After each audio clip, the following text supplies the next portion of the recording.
কি সবজি আনার বেটি?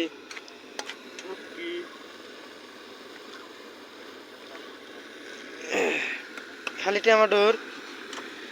না এই বাল আছে। কে মাছ টাছ নিয়ে আসাস নাই? মাংস টাংস? মাছ নাই রে নে। মাছ নাই না?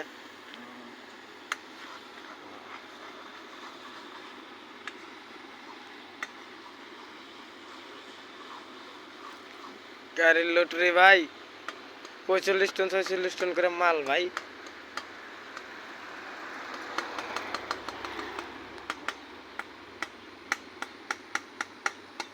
ভিডিওটা ভালো লাগলে অবশ্যই লাইক শেয়ার করেন, সাবস্ক্রাইব করতে ভুলেন না। এ দেন আরো এক গাড়ি উঠে আসতেছে নিচে থেকে।